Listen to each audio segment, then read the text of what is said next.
ଏହି କାହାଣୀଟି ହେଉଛି ଗୋଟିଏ ବେଶ୍ୟାର। ସେ କେମିତି ଗଣ୍ଡକୀ ନଦୀ ହେଲା, ଯେଉଁଥିରେ କି ସ୍ୱୟଂ ଭଗବାନ ଶାଳିଗ୍ରାମ ରୂପେ ରହନ୍ତି। ପୌରାଣିକ କଥା ଅନୁଯାୟୀ 1000 ବର୍ଷ ପୂର୍ବେ ଗଣ୍ଡକୀ ନାମକ ଗୋଟିଏ ବେଶ୍ୟା ଥିଲା, ଯିଏକି ପ୍ରତ୍ୟେକ ଦିନ ରାତିରେ କୌଣସି ନା କୌଣସି ପୁରୁଷମାନଙ୍କ ସହ ଭୋଗ ବିଳାସ କରୁଥାଏ ଓ ସେହି ପୁରୁଷମାନଙ୍କ ଠାରୁ ପାଉଣା ଆଣୁଥାଏ। ଗଣ୍ଡକୀକୁ ଏହି କାର୍ଯ୍ୟ କରୁ କରୁ ବହୁତ ସମୟ ବିତି ଯାଇଥିଲା। ଥରେ ସେହି ଗ୍ରାମକୁ ଜଣେ ସାଧୁ ମହାତ୍ମା ଆସିଲେ। ସେ ଗ୍ରାମର ଅନେକ ବ୍ୟକ୍ତିଙ୍କର କଲ୍ୟାଣ କଲେ। ଏହା ଜାଣି ଗଣ୍ଡକୀ ମଧ୍ୟ ସାଧୁଙ୍କ ପାଖକୁ ପହଞ୍ଚିଲା। ସେ ସାଧୁଙ୍କୁ କହିଲା, ମହାତ୍ମା, ଆପଣ ତ ସମସ୍ତଙ୍କ କଲ୍ୟାଣ କରୁଛନ୍ତି, ମୋର ବି କଲ୍ୟାଣ କରିଦିଅନ୍ତୁ। ଏହା ଶୁଣି ମହାତ୍ମା କହିଲେ, ମୁଁ ତୁମର ମଙ୍ଗଳ ତ କରିଦେବି, ହେଲେ ଏଥିପାଇଁ ତୁମକୁ ତୁମର ବେଶ୍ୟାବୃତ୍ତି ଛାଡ଼ିବାକୁ ହେବ। ଏହା ଶୁଣି ଗଣ୍ଡକୀ କହିଲା, ମୁଁ ସବୁ କରିପାରିବି ମହାତ୍ମା, ହେଲେ ଏ ବେଶ୍ୟାବୃତ୍ତି ଛାଡ଼ିପାରିବି ନାହିଁ, କାରଣ ଏହି କାର୍ଯ୍ୟ ମୋର ଅଭ୍ୟାସରେ ପରିଗଣିତ ହୋଇଗଲାଣି। ଅନ୍ୟ କିଛି ପଛେ ଆପଣ ମୋତେ ଛାଡ଼ିବାକୁ କୁହନ୍ତୁ, ମୁଁ ଛାଡ଼ିଦେବି। ତାପରେ ମହାତ୍ମା ଜଣକ କହିଲେ, ଠିକ୍ ଅଛି, ତେବେ ପ୍ରତ୍ୟେକ ଦିନ ତୁମ ପାଖକୁ ଯେଉଁ ଯେଉଁ ବ୍ୟକ୍ତି ବି ଆସିବେ, ତାକୁ ତୁମେ ତୁମ ସ୍ୱାମୀ ଭାବି ଭଗବାନ ମାନି ତାର ସେବା କରିବ, ତେବେ ତୁମର ଉଦ୍ଧାର ହୋଇଯିବ। ବେଶ୍ୟା ଠିକ୍ ଅଛି କହିଲା ଓ ସେହିଦିନ ଠାରୁ ତା ପାଖକୁ ଯେଉଁ ବ୍ୟକ୍ତି ବି ଆସେ, ତାକୁ ସେ ସ୍ୱାମୀ ମାନେ ଓ ତାର ଆଦର ସତ୍କାର କରି ଭୋଜନ ଦିଏ, ସେବା କରି ଏହିପରି ଭାବି ମହାତ୍ମାଙ୍କ କଥାକୁ ପାଳନ କରିବାକୁ ଲାଗିଲା। ଏହା ସବୁ ଭଗବାନ ବିଷ୍ଣୁ ଦେଖୁଥାନ୍ତି। ସେ ଗଣ୍ଡକୀର ପରୀକ୍ଷା ନେବା କଥା ଭାବିଲେ। ସୂର୍ଯ୍ୟାସ୍ତ ସମୟ ହେଲା।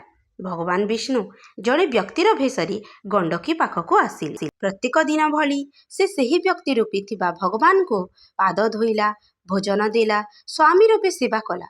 ଭଗବାନ ଏହା ଦେଖି ପ୍ରସନ୍ନ ହେଲେ। ରତିକ୍ରିୟା ପରି ଭଗବାନ ସେହି ବେଶ୍ୟା ସହିତ ଶୋଇପଡ଼ିଲେ। ସକାଳ ହେବା ପୂର୍ବରୁ ଭଗବାନ ଉଠିଲେ ଓ ବେଶ୍ୟାକୁ ଉଠାଇଲେ ଏବଂ କହିଲେ, ମୋତେ ମୁଣ୍ଡ ବ୍ୟଥା ହେଉଛି। ଏହା ଶୁଣି ବେଶ୍ୟା କହିଲା, ମୁଁ ବୈଦ୍ୟକୁ ଡାକି ଆଣୁଛି। ଭଗବାନ ରୂପୀ ବ୍ୟକ୍ତି ବେଶ୍ୟାର ପରୀକ୍ଷା ନେଉଥାନ୍ତି। ସେ କହିଲେ, ମୋତେ ଛାଡ଼ି ଯାଅ ନାହିଁ।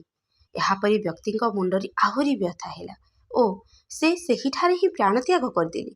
ପ୍ରକୃତରେ ଭଗବାନ ମରିବାର ଅଭିନୟ କରୁଥିଲେ, ହେଲେ ବେଶ୍ୟା ଭାବିଲା, ମୋର ସ୍ୱାମୀ ମରିଯାଇଛନ୍ତି, ତେଣୁ ସେ ସ୍ୱାମୀ ସହିତ ସତୀ ହେବି ବୋଲି ଭାବିଲା। ସକାଳୁ ସମସ୍ତ ଗ୍ରାମବାସୀ ଜାଣିବାକୁ ପାଇଲେ ଯେ ଗଣ୍ଡକୀ ବେଶ୍ୟା ଘରେ କିଏ ଜଣେ ମରିଯାଇଛି। ତେଣୁ ସେମାନେ ସେହି ବ୍ୟକ୍ତିର ଶବକୁ ଶ୍ମଶାନ ନେଲେ। ବେଶ୍ୟା ମଧ୍ୟ ସାଜସଜ୍ଜା କରି ସେମାନଙ୍କ ପଛେ ଗଲା। ସମସ୍ତେ କହିଲେ, ଗଣ୍ଡକୀ, ତୁମେ କେଉଁଠାକୁ ଯାଉଛ?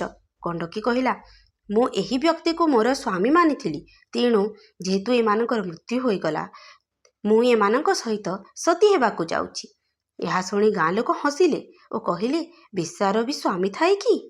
କିନ୍ତୁ ଗଣ୍ଡକୀ ଲୋକଙ୍କ କଥାକୁ ନ ଶୁଣି ଶ୍ମଶାନକୁ ଗଲା। ସେହି ବ୍ୟକ୍ତିର ଶବକୁ ଚିତା ଉପରେ ରଖିଲେ। ଗଣ୍ଡକୀ ଚିତାରେ ବସିକି ସେହି ବ୍ୟକ୍ତିର ମୁଣ୍ଡକୁ କୋଳରେ ରଖିଲା ଓ ଭଗବାନଙ୍କୁ ପ୍ରାର୍ଥନା କଲା। କହିଲା, ହେ ପ୍ରଭୁ, ମୁଁ ଯେବେଠାରୁ ଗୁରୁଙ୍କ କଥାକୁ ବିଶ୍ୱାସ କରି ମୋ ସ୍ୱାମୀଙ୍କୁ ଛାଡ଼ି ଅନ୍ୟ ପୁରୁଷକୁ ଦେଖିନଥିବି, ତେବେ ଏହି ଚିତାରେ ଅଗ୍ନି ଲାଗିଯାଉ। ଏହା କହିବା କ୍ଷଣି ଚିତାରେ ଅଗ୍ନି ଲାଗିଗଲା। ପ୍ରଭୁ ଦେଖିଲେ ଯେ ଗଣ୍ଡକୀ ଅଗ୍ନିରେ ବସିଛି ଓ ଭଗବାନଙ୍କ ନାମ ଜପ କରୁଛି। ପ୍ରଭୁ ଜାଣିକି ଅଗ୍ନିର ପ୍ରଖରତାକୁ ବଢ଼ାଇଲେ, ହେଲେ ମଧ୍ୟ ଗଣ୍ଡକୀ ଶାନ୍ତିରେ ଭଗବାନଙ୍କ ଧ୍ୟାନରେ ବସି ରହିଲା। ଭଗବାନ ବୁଝିଗଲେ ଯେ ଗଣ୍ଡକୀ ବେଶ୍ୟା ହେଲେ ମଧ୍ୟ ଭକ୍ତିରେ ତାର ସତ୍ୟତା ଅଛି। ଏହାପରେ ଭଗବାନ ବିଷ୍ଣୁ ତାଙ୍କ ରୂପରେ ପ୍ରକଟ ହେଲେ ଓ କହିଲେ, ଗଣ୍ଡକୀ, ଆଖି ଖୋଲ। ମୁଁ ତ ତୋର ପରୀକ୍ଷା ନେଉଥିଲି ଓ ସେଥିରେ ତୁମେ ସଫଳ ହୋଇଗଲ। ଏହା କହିବା କ୍ଷଣି ଚିତାରେ ଅଗ୍ନି ଲିଭିଗଲା ଓ ଗଣ୍ଡକୀର ଜଳିଥିବା ଶରୀର ଠିକ୍ ହୋଇଗଲା। ଗଣ୍ଡକୀ ଆଖି ଖୋଲିଲା ଓ ଭଗବାନଙ୍କୁ ଦେଖି ଚକିତ ହୋଇଗଲା। ପ୍ରଭୁ କହିଲେ, ଗଣ୍ଡକୀ, ମୁଁ ତୁମ ଉପରେ ପ୍ରସନ୍ନ ଅଛି, ଯାହା ମାଗିବାକୁ ଚାହୁଁଛ ମାଗ। ଗଣ୍ଡକୀ କହିଲା, ହେ ପ୍ରଭୁ, ଆପଣ ଯଦି ମୋତେ କିଛି ଦେବାକୁ ଚାହୁଁଛନ୍ତି, ତାହେଲେ ଆପଣ ଏବେ ଯେମିତି ମୋ କୋଳରେ ଥିଲେ ସେହିଭଳି ସବୁବେଳେ ଥାଆନ୍ତୁ। ଏହା କହି ଗଣ୍ଡକୀ ଭାବଧାରାରେ ବହିଗଲା।